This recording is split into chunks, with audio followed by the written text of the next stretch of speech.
بسم الله الرحمن الرحيم الحمد لله رب العالمين والعاقبة للمتقين ولا عدوان إلا على الظالمين أشهد أن لا إله إلا الله وحده لا شريك له وأشهد أن نبينا محمدا عبده ورسوله صلى الله عليه وعلى آله وصحبه أجمعين أما بعد أهلا وسهلا ومرحبا.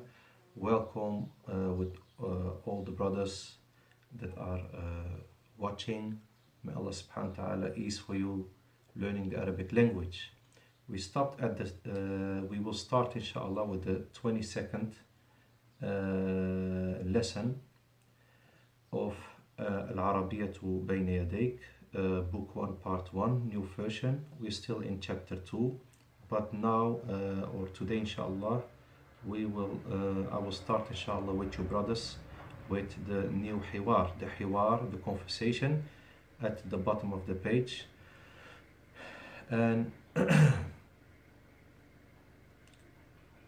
last lesson I spoke about the importance of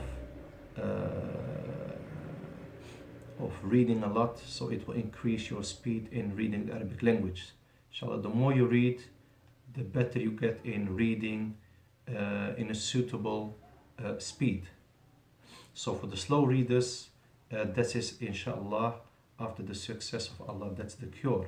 Likewise, if your writing is bad, you should exercise writing a lot, especially those books that have an example of the letter. So each time you write the letter, you look to the example that has been given to you there. Not just open any notebook and just start writing. No, you should see an example. Like we have in our next page, at the bottom of the next page, we see Assalamu alaikum. There is space to write. So that's what I mean with writing a lot.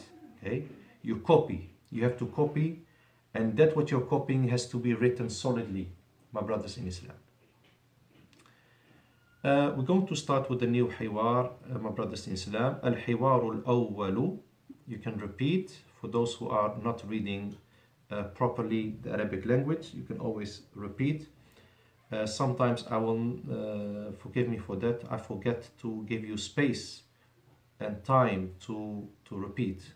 So you just try to repeat, inshallah, whenever possible. So, al-hiwar al-awwalu. What is the first conversation? We're going to department or section ba. We have done alif at the top.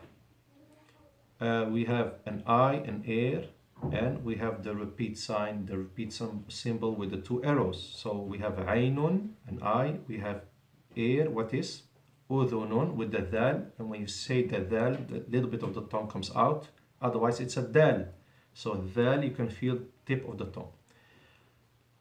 Udunun, and then we have a'id, what means repeat. Anyway, we're not actually, what we're going to do is we're going to read those three words that comes after the symbols. Ba'da al-rumuzi, after the symbols. Undur, also tongue out. The dha needs the tongue out, the tip of the tongue. Otherwise, you're going to the dad. The dad is with the tongue in, and the dha with the sticks with the tongue out. So undur, wastami', we don't pronounce the hamzat al-wasl because in the middle of the sentence, so you go straight to the scene, wastami'. And now we come to a strong hamza, what's hamzat al-qat'i, and you have to pronounce it always, wa'a'id. You see, clear hamza, wa'a'id. What does this mean? I say it one more time, you can repeat, undur, wastami' wa'a'id. Try in one time. Look and listen and repeat. Now, we start with khawlatu. Brothers in Islam, khawlatu mamnu'un min as-sarfi. What does that mean, mamnu'un min as-sarfi? It's not allowed. Mamnu'un is prohibited. Okay.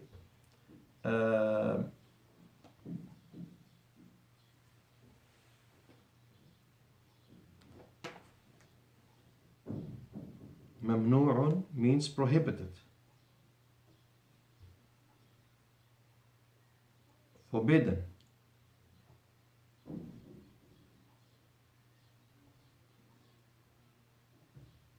forbidden, prohibited, banned. ممنوع التدخين, no smoking is forbidden. So,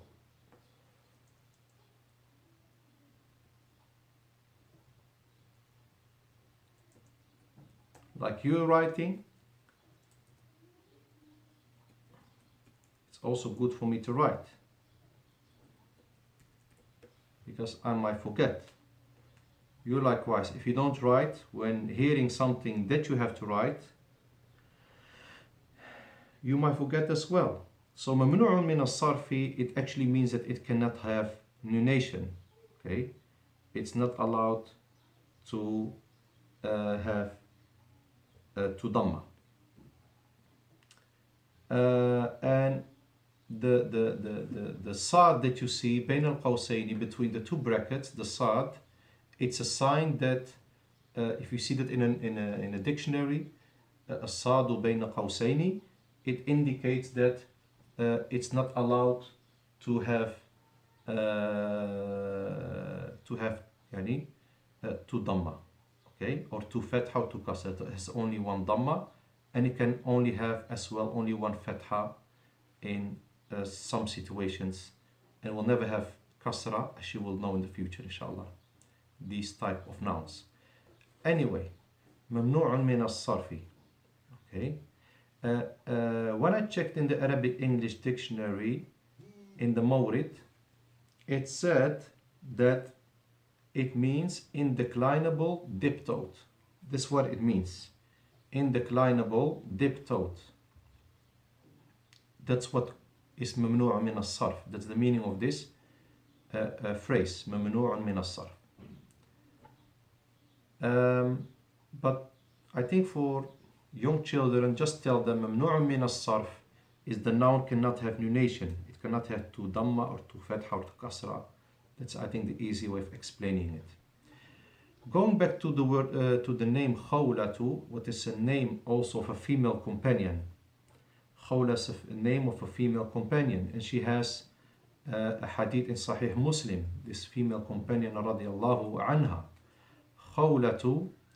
When stopping at the end of the sentence, you will say khawlah, because the golden rule is that the ta marbota, the tight ta, you see khawlatu has a tight ta, not an open ta like a boat. This is called ta'un marbutatun. It's a tight ta. It's either a circle like a ball, or it's either like this. This ta'un marbutatun, and it's only with the ta al-marbuta, not with the ta al-maftuha, what is the open ta. This ta, my brothers in Islam, if you see it at the end of the line, give it a ha sound. This is the rule. Okay? In the Quran and outside the Quran. So you don't say narun hamiyatun, but narun hamiyah. You hear it? Yeah, it's a ta marbuta at the end. You give it a ha sound. So you say khawlah. You see? And it's a mistake just to say khawla. You hear? My last letter now is a lam. Khawla. No. Khawlah. Let the breath comes out of the mouth. Khawlah gives the ha sound. Okay? Because the ha, the letter ha comes from the chest area. Khawlah. Let it come out. But like I said, if you say to the teacher, especially if you're starting, you say khawlah, he might ask you, what do you mean? Khawlatun, but it's not allowed because this name is only one dhamma. Do you mean khawlatun or khawlatin or khawlati or khawlatu? And that's why it's important to pronounce everything. So khawlatu, okay? Khawlatu. So, if this is a name of a female companion, what is the meaning of this name?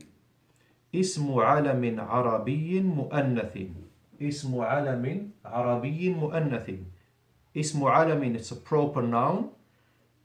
عربي مؤنث, it's Arabic feminine. مؤنث means feminine. It's an Arabic feminine proper noun. Okay, so it's an Arabic word. It's an Arabic word. It's not taken from another language. Now, khawlatu is a proper Arabic, pure Arabic noun. معناه, its meaning is الظبية. Aha.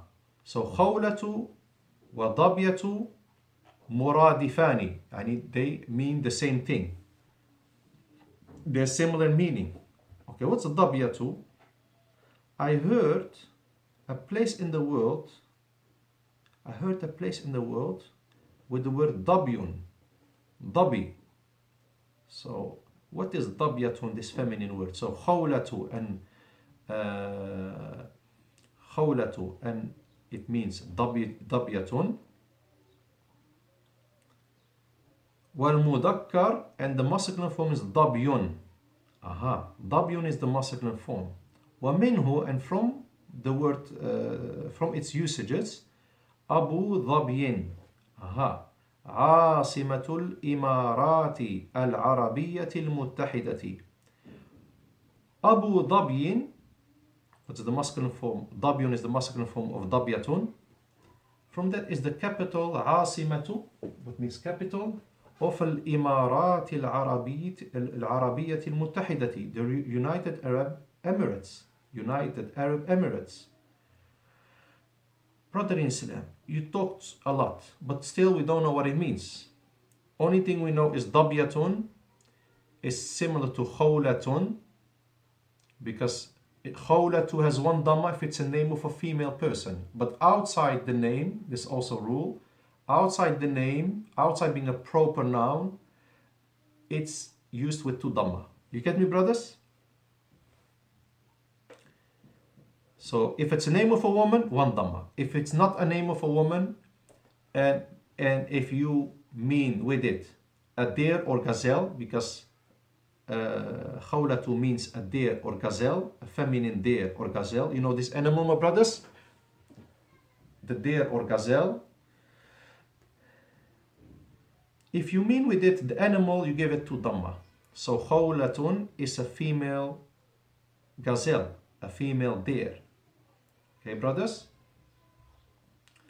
وَالضَّبْيُ هُوَ الْغَزَالُ. Aha. And the dabyun and the khawlatun, they mean gazelle. Al-ghazalu. Okay, ghazalun, its plural is ghizlanu, with one dhamma, and its female is ghazalatun. What is more famous for a deer or gazelle? I think that one of the two languages has taken it from the other.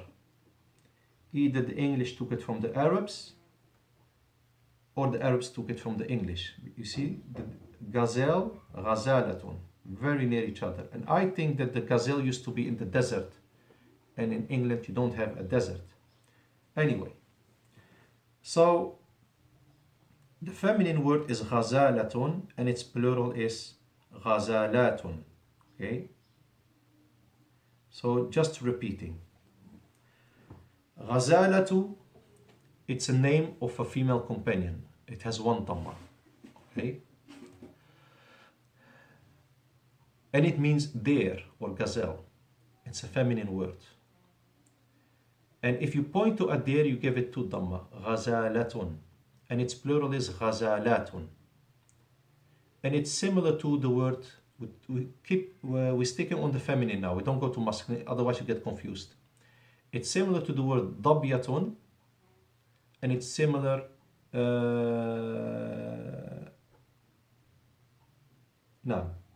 it's similar to the word dabyatun and ghazalatun. So khawlatun and dabyatun and ghazalatun, they all mean the same. They all mean the same. And the masculine form is of the deer is ghazalun and dabyun. Its plural is ghizlanu. Then we go, inshallah, to assalamu alaikum, peace be upon you. Like I said, this can be used for feminine as well, although kum is used for masculine, you lot. Peace be upon you lot, masculine. Like I said, the angels are also included. Then we have Khadijatu. Khadijatu has one dhamma because it's a feminine name. Okay, this is, you can say, an almost golden rule that any female name has one dhamma. The exception are those female names that consist of 3 letters and they have a sukun in the middle, like Hindun, one of the female companions, the wife of Abu Sufyan radiallahu anhuma. So Hindun has 2 dhamma, and you are allowed to use it in both ways, 2 dhamma and 1 dhamma. So those nouns that have 3 letters and a sukun in the middle, you can say Hindu and Hindun, and this is something you will learn later on. So the golden rule, the almost golden rule, is that female names have 1 dhamma and male names have 2 dhamma, and there are some exceptions in the male names, as you can see in the future, inshallah. So Khadijatu is mamnu'un min as-sarf, because there's a sad, it has only 1 dhamma. This is female name. It's not consisting of 3 letters, sukun in the middle. Ma'nahu, its meaning is premature baby. What's a premature baby, my brothers in Islam? Your English is better than mine.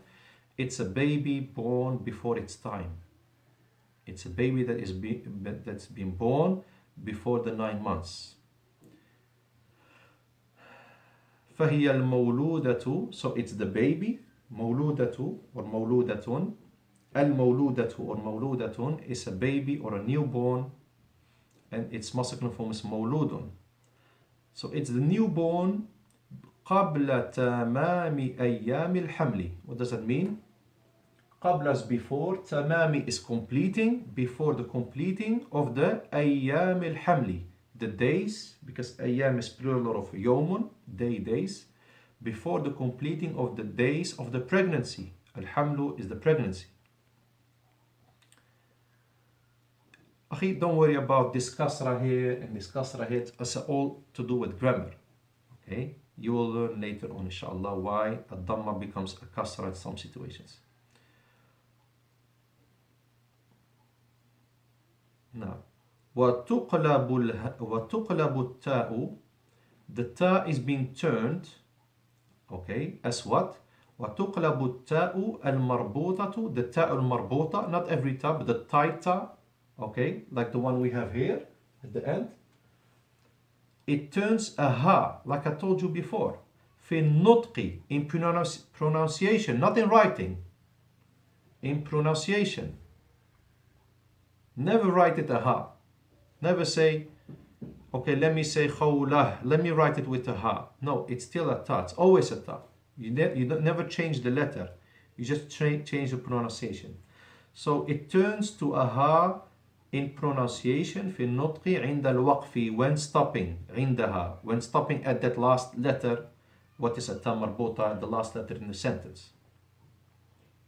كما في هذا الاسم, like in this name, Khadijah. Say, brothers, Khadijah. Don't say Khadijah. That's in jim at the end. Khadijah. And the full name is Khadijah too. Like, كما, like في هذا الاسم, like in this name, والاسم الذي قبله, and the name that was before it. وبحثت عن لفظ مذكر. وبحثت is I searched, past tense, I form. I searched for the لفظ مذكر, the masculine word, لمعنى خديجة, for the meaning of Khadija. يعني I tried to search for the masculine form of Khadija, فلم أجده, but I could not find it. وقد يكون, it might be, قد can also mean might. It might be, because قد has 2 meanings, indeed with the past tense verb, and might with the present tense verb. And we have here a present tense verb, that's يكون. وقد يكون, it might be خديج, but I never heard خديج. But that I have not heard it, it doesn't mean that it doesn't exist in the Arabic language. Khadijun might be the masculine form of a premature baby, or Khadijatus may be used for both, what means a premature baby in general, and Allah knows best. Then we have Ismi Khawlatu, Masmuki. First of all, Wa alaykumus salamu. You can repeat. Ismi Khawlatu. Masmuki. You see the feminine, what's your name? is masmuki, and masmuka is for the masculine form, for the male form. Ismi Khadijatu. And when practicing the Arabic outside on the street, it will be Ismi Khadijah with the ha. Maybe I emphasized a bit too much, but it's really an ha. Ismi Khadijah. كيف حالك? You see, how are you for the feminine form? We had done كيف حالك for the masculine form. بخير, you see, is used for both forms. And you can put أنا بخير, emphasize it with a pronoun. بخير والحمد لله. Now, like I said, كيف حالك is you feminine.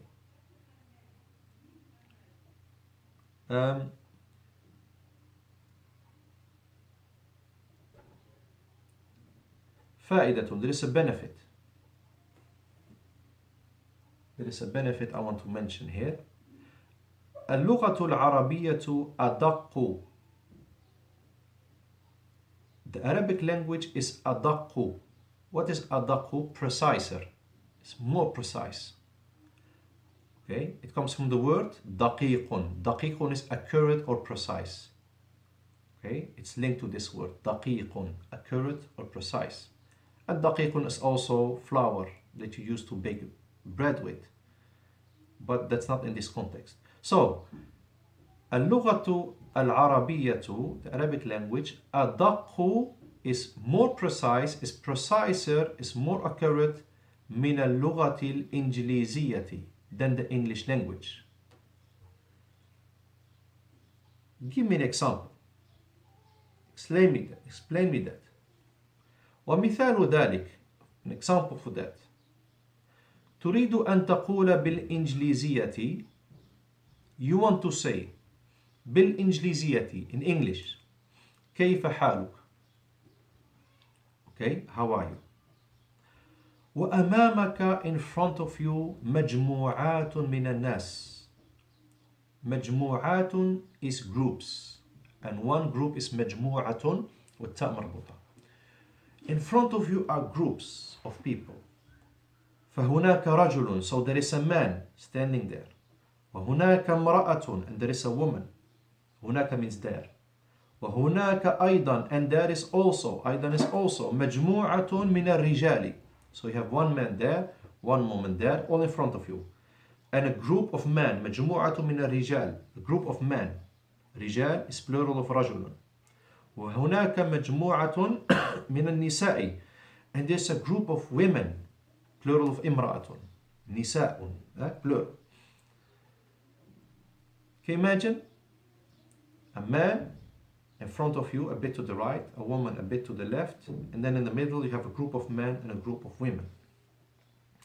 فمن تقصد بهذه العبارة? So men, فمن, so who? تقصد, who are you intending? بهذه, with this العبارة, with this phrase. If you say how are you, the man will look. The woman, she thinks the sound, she's meant with it, so she looks to you. The group of men, they think they are addressed when you say how are you, and even the group of women will look behind towards you because you say how are you. The Arabic language is more precise. Al-Arabi, the Arab, indeed he will say للرجل, to the man, كيف حالك, so only he will look behind. وَلِلْمَرْأَةِ كَيْفَ حَالُكِ is for the you single feminine. The group of women, they are a group. They're not alone. So the single woman, she will look behind. Talk about the woman that is a mahram of you. وَلِلْرَجُلَيْنِ, and two men. أَوِ الْمَرْأَتَيْنِ, or the two women. Even dual form, it's more precise than English. أو للرجل والمرأة, whether it's two men or two women, أو للرجل والمرأة, one man and one woman, one man and one woman, as long as they're two. كيف حالكما, how are you both two? كيف حالكما can only be two people. ويقول لمجموعة من الرجال, and he will say to a group of men, كيف حالكم, And وَيَقُولُ لِمَجْمُوعَةٍ مِنَ النِّسَاءِ, and he will say to a group of women, كَيْفَ حَالُكُنَّ, and only the group of women will look behind. وَيَقُولُ لِمَجْمُوعَةٍ, and he will say to a group, فِيهَا رِجَالٌ وَنِسَاءٌ, in it is he will say to a group of men and women, كَيْفَ حَالُكُمْ as well, because always the masculine gets the overhand, overpowers. Even if it's, like I said, 100 women and 1 man, you will give it the plural masculine form. This is how the Arabic language is, the language Allah subhanahu wa ta'ala has chosen to be the language of his last book and last prophet. So how are you? كَيْفَ حَالُكُمْ. Now, to a group of men. And even if there are women in the group, as long as there is 1 man or more, even 1, it's كَيْفَ حَالُكُمْ. So which language is precise, my brothers in Islam? I'll give you one more example. And this is a strange example. Okay? مثال آخر. What means? Another example. آخر means other. دخلت إلى البيت. You entered the house. وقلت, and you said, لوالديك, to your parents, my uncle just died in an accident. My uncle just died in an accident. Your father is hearing it. Your mother is hearing it. Allahu Akbar. فعند سماع هذه المصيبة, so when hearing this musibah, this calamity, يظن الأب, the father thinks, أن أخاه, that his brother مات, died. The father is in shock. Inna lillah wa inna ilayhi raji'un. He thinks that his brother died because the son said uncle. So it's the brother of the father. وَتَظُنُّ الْأُمُّ, and the mother thinks أَنَّ أَخَاهَ مَاتَ, that her brother died, passed away in this accident. Because uncle can be both sides in English, father or mother. وفي هذه الحالة, and in this situation, تأتي دقة اللغة العربية, and in this situation comes the precision and accuracy of the Arabic language. فعندما يقول الابن, so when the son says مات عمي, my عمي died, فهو أخو الأبي, that's the father, that's the brother of the father, because عمي is paternal uncle. And when he says, when the son says, when he enters the house, مات خالي, my khali died, it's the brother of the mother, maternal uncle, because the Arabic language is precise. Arabic language is precise, my brothers in Islam. Okay? And وَهَذَا يُذَكِّرُنِي, and this reminds me بِكَلَامِ الْإِمَامِ ابْنِ كَثِيرٍ رَحِمَهُ اللَّهِ. This reminds me of the kalam, the speech, the saying of Imam Ibn Kathir rahimahullah. You remember as-sabiq, the previous kalam, when he said that there's no language that is more eloquent in expressing yourself than the Arabic language. And here we stop, inshallah. Subhanakallahumma wa bihamdika, ashhadu an la ilaha illa anta, astaghfiruka wa atubu ilayk. Assalamu alaikum wa rahmatullahi wa barakatuh.